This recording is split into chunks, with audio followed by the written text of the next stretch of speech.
All right, shalom, shalom. First and foremost, call I'm La, Eloheinu, Yahweh, Ba'ashem, Yahweh Shai, Ba'ashem, Harakak. I want to give double honors to the apostles and elders of Great Millstone, Ruben and Teachwell, and a hearty shalom to the elect. And I want to say, and I want to give it to Wadi Yahbashim Yahweh Shai to the Lord for allowing me to do this lesson. All right. And the inspiration for this lesson came from the brother Kazak in Mississippi. He was talking about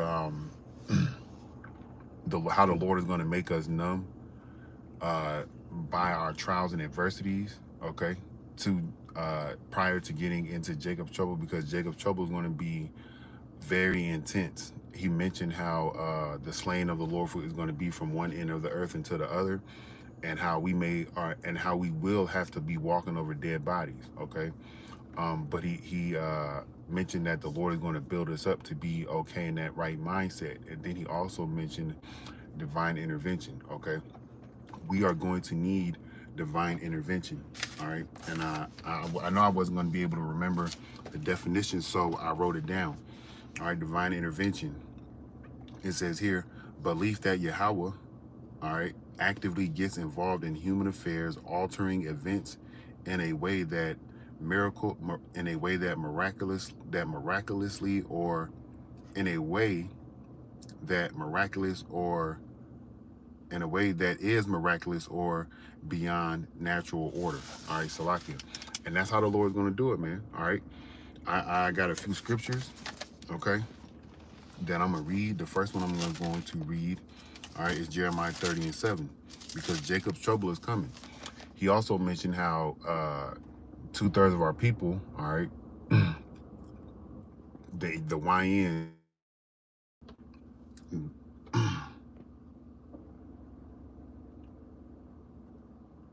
all right, he mentioned the YNs, and he also mentioned that movie show called Clockwork Orange, where the people went through they was out there committing crimes, and they went through rehabilitation, and they went back out into the world. Well, he was saying that those people that went through that rehabilitation process, that's what Esau Edom does. All right, that's what Esau Edom does. That's how he gets Jake now, through the music and through the television, to get them to put on that violent mindset. All right, well, Jake is going to be battling Esau in the time of Jacob's trouble. All right, it's going to be all out hell here on earth, okay. And we're going to need divine intervention, okay, involvement from Yahweh Shai, all right, to get us to the point where we are delivered safely and securely in those chariots, man. All right, there's going to be divine intervention that's needed, okay. So this is Jeremiah 30:7. It says, alas, for the day is great, so that none is like it. It is even the time of Jacob's trouble, but he shall be saved out of it. And the Lord's elect is going to be saved out of it due to the Lord's interference, man. His positive interference, okay? All right? Where things are going to seem normal, but it's not normal, okay? All right? And the new normal is going to be things that's not normal, okay?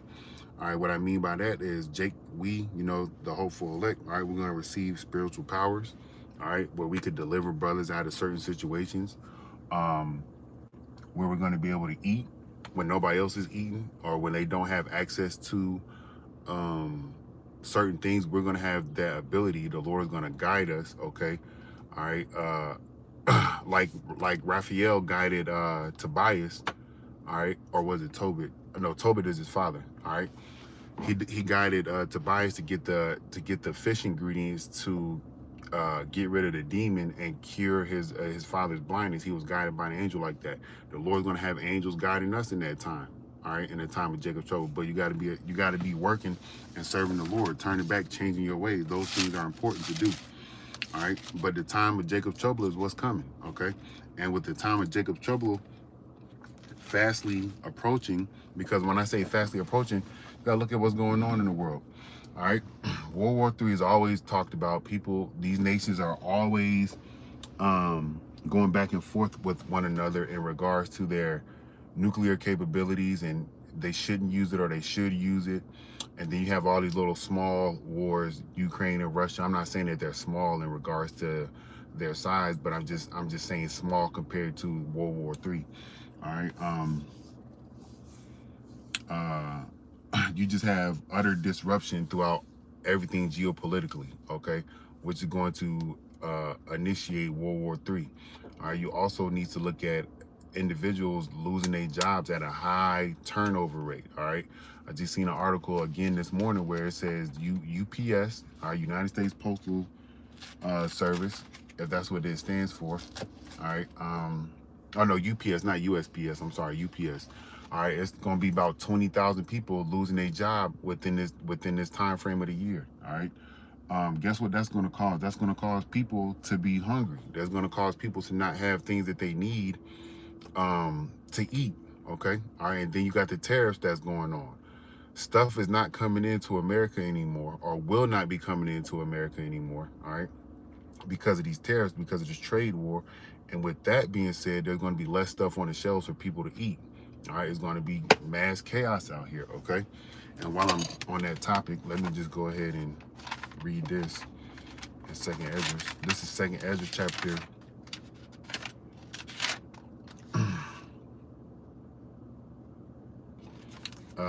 15 and 14. It says, "Woe to the world and them that dwell therein." All right, yeah, death and destruction to the world and the people that live therein, man. Okay, except for to the elect. All right. It says, "For the sword and the destruction draweth nigh, and one people shall stand up to fight against another, and swords in their hands." This was going to happen. Race wars, all right? Race wars are going to happen. You're going to have Jake and Esau out here fighting each other, okay? All right? You're going to have these other nations fighting against Jake, all right? It's going to be all hell on earth, man, all right? It says, verse 16, "For there shall be sedition among men, and invading one another. They shall not regard their kings nor princes, and the course of their actions shall stand in their power. A man shall desire to go into a city and shall not be able to. For because the pride of the city shall be troubled, for because of their pride the city shall be troubled, and the houses shall be destroyed, and men shall be afraid. And a man shall have no pity upon his neighbor, but shall destroy their house with the sword and spoil their goods because the lack of bread and for great tribulation." You're going to need divine intervention in that time. You're going to need divine intervention in that time. If you don't have Yahweh Shem Al Shai, how you going to make it? All right. If you don't have the Lord, how you going to make it? All right. This is Psalm chapter 34 and 7. Let me see. I'm gonna start at the top. "I will bless Yahweh at all times. His praise shall continually be in my mouth. My soul shall make her boast in Yahweh. The humble shall hear thereof and be glad." And the humble hears these messages, and the humble is the elect, man. All right. And they're going to be glad after they hear these messages that brothers are putting out through the four corners of the globe in truth and sincerity, because they know that that deliverance and salvation is from Jacob's trouble is going to be for them through Yahweh Shem Al Shai. All right, it says, "Oh, magnify Yahweh with me, and let us exalt his name together." And the name of the Lord is what's important, and calling upon the name of the Lord is what's going to get us delivered out of this time that we coming into. Okay, it says here, "I sought Yahweh, and he heard me and delivered me from all my fears." And you may have certain fears that the Lord will put on you to help you grow. All right, and the Lord will put these certain fears on you to strengthen your spirit, man. All right, the brother mentioned things like that. He mentioned, hey, you know how this flesh is weak and we don't want to do anything, but you know, the spirit will endure whatever trials and tribulations that we go through, but the body doesn't want to. All right, but the Lord is divinely intervening for us. Okay, and he will. And divine intervention also in this regard, what I mean by for us, he's putting us in situations to help us grow spiritually, man. That's also a divine intervention. Okay, all right, because it doesn't seem, you know, if everything is going so-called right in our life and then we have something go wrong, all right, such as, you know, you lose your job. Okay, all right. You may lose your job for a certain amount of time, but then the Lord will throw you your job back here in a month or so. You know, it's just to try you, to test you, to build you up, also to build up your faith in the Lord, man. All right. And I only say that as an example because that happened to me. You know, I lost my job, and then the Lord, a month and a half later, the Lord gave me the job right back, and they gave me pay. Okay, but nonetheless, it's all the Lord. It was just, I'm thinking in my mind, it was a test to see if I would trust the Lord and have faith in Him, or just, go off and be wayward. But I trusted in the Lord, man. All right. And the Lord has shown me favor throughout my time in this world, and Thawani Habashim Al for that divine intervention, right? But we must seek the Lord, man. We must seek the Lord, and uh we seek the Lord by knowing and calling upon His name. All right. 4 says, I'm gonna read it again. I sought Yahweh, and He heard me and delivered me from all my fears. We'll have fears through Jacob's trouble, man. We have fears about it now, but are we gonna make it? Are we gonna be those brothers that die as far as a martyr for the Lord? Um, is our family gonna make it? Things of that nature, shit like that. Those are some things that I ponder on in my mind at times, but the Lord's gonna come through, man. All right. The Lord can have it like this. This is divine intervention. You somewhere stuck in Timbuktu with no food, and just like Habakkuk, let me get it, because I don't need to be yip yapping. I need to be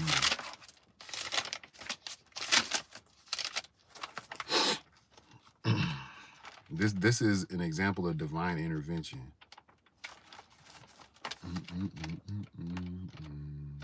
And you got to believe stuff like this can happen for you, because it can.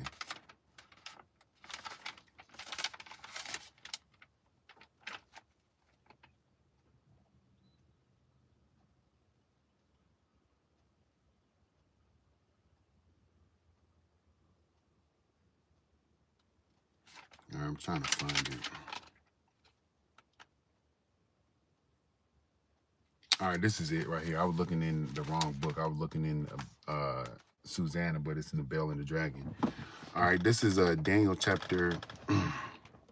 Salakia, this is the history of Bel and the dragon, and it's only one chapter. But this shows you divine intervention and how the Lord can be there for you. Okay. This is 1:33. It says, now there was a Jew, a prophet called Habakkuk, who made pottage and had broken bread in a bowl, and was going into the field for to bring it to the reapers. But the angel of Yahweh said unto Habakkuk, go carry the dinner that thou hast into Babylon unto Daniel, who's in the lion's den. You see, Jacob's trouble could be symbolic towards a lion's den, symbolic to a lion's den, because lions are very dangerous, all right? And Daniel's been through the situation with lions before, and the Lord delivered him and aided him and guided him. So Daniel's in that situation full of confidence and faith in the Lord, just as we should be when we go through repeat instances where the Lord has already delivered us once. He can do it again, all right? So verse 35 says, Habakkuk said, Lord, I never saw Babylon, neither do I know where the den is. The angel of Yahweh took him by the crown and bare him by the hair of his head, and through the vehemency of his spirit set him in Babylon over the den. And Habakkuk cried, saying, Daniel, O Daniel, Daniel, take the dinner which Yahweh have sent thee. And Daniel said, thou hast remembered me, O power, neither hast thou forsaken them that seek thee and love thee. Look at that. So if you seeking and searching for the Lord and you love the Lord ain't gonna forget you in the time of Jacob's trouble. You see what he did for Daniel, okay? That's divine intervention. It's not normal for a person to be grabbed by a spiritual entity and teleported from, where was he at? Habakkuk, it didn't say where Habakkuk was at, all right? But he teleported him to Babylon, okay? All right? That's something that's divine intervention. That's something that's beyond what normally happens. That's a miracle, okay?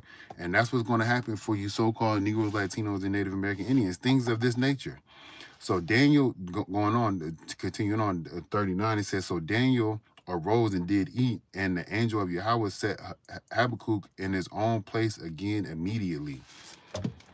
The Lord can feed you, man. Excuse me. The Lord can deliver you, man. The Lord can feed you. I believe this can happen for me, man. I believe this can happen for you. All right? I believe this can happen for brothers and their families. I believe this can happen for me and my family, because Jacob's trouble is going to be hell, man. All right? Jacob's trouble is going to be hell. Let me keep reading. I'm going to read 4 again. It says, I sought Yahweh, and he heard me and delivered me from all my fears. You see what Daniel and Habakkuk, Daniel said the Lord didn't forget him because he sought the Lord and he loved the Lord. And how do we love the Lord? By making our bodies a living sacrifice, man. All right? Trying our best to keep the faith. All right? Trying our best to do what the commandments say. Trying our best to, going out there teaching and preaching. Things of that nature. Being brotherly.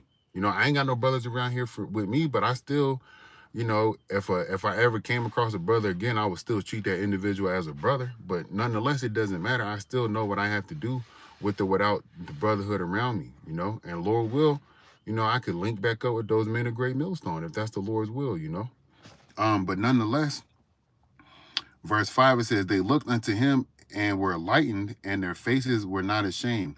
The poor man cried, and Yahweh heard him and saved him out of all his troubles. That's what we need to be doing. And especially now, and then building up into the time of Jacob's trouble, crying and praying unto the Lord, because we are these poor men. We are these poor men, all right? We are rich in spirit, even though we don't have, millions of dollars and all these other things that, like, some of the other people in the world have. All right, we rich in spirit, man, all right? It says here, the angel of Yahweh encampeth round about them that fear him and delivereth them. Same instance that we just read about Habakkuk and Daniel, okay? It says here, O fear Yahweh, ye his saints, for there is no want to him for there is no want to them that fear him. All right. If we fear the Lord, there's not going to be anything that the Lord won't do for us. Because if we fear the Lord, we're going to not do certain things because we know the Lord can jack us the fuck up, man. Okay. All right. Let me get this in Job. It's about a divine intervention. Okay. All right. This is Job chapter 5 and verse 19. It says,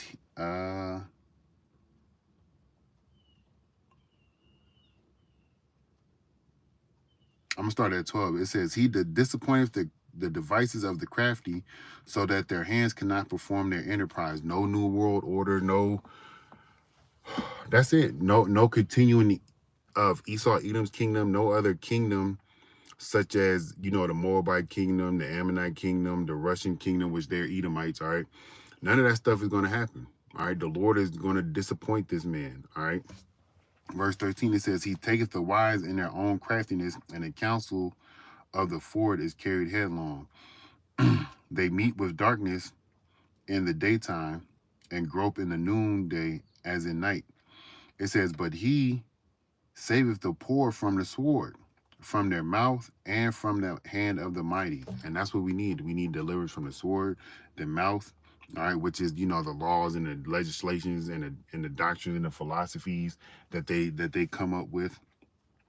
All right, and the hand, I believe the hand goes into, maybe the laws. All right. It says, so the poor hath hope, and iniquity stoppeth her mouth. Behold, happy is the man whom Yahweh correcteth.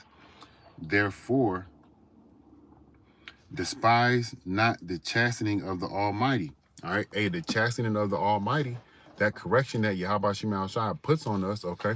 All right. The correction that Yahweh Shema Shai puts on us can build up our spirit to endure the things that go on in Jacob's trouble. All right. It says here, for he maketh sore and bindeth up, he woundeth and his hand make whole. So he puts it on us, man. He puts that spiritual ass whooping on us, man. And with that spiritual ass whooping, there comes healing, man. There comes, like when you got your ass whooped by your parents, they will console you afterwards. The Lord can do the same thing, man. All right. Verse 19, it says, he shall deliver thee in 6 troubles, yea, in 7 there shall no evil touch thee. And we don't want, evil to touch us or bad times to touch us in the time of Jacob's trouble, but we don't know what the Lord has planned specifically for us in our walk in his truth, It says here, in famine he shall redeem thee from death, and war from the power of the sword. Thou shalt be hid from the scourge of the tongue, Neither shalt thou be afraid of destruction when it cometh. At destruction and famine thou shalt laugh. Neither shalt thou be afraid of the beasts of the earth. That sounds like divine intervention to me. All right. That sounds like divine intervention to me. That sounds like help in the time of Jacob's trouble. All right. Because that's what we're going to need. All right. Let me get this in Isaiah, then I'll close out. This is Isaiah.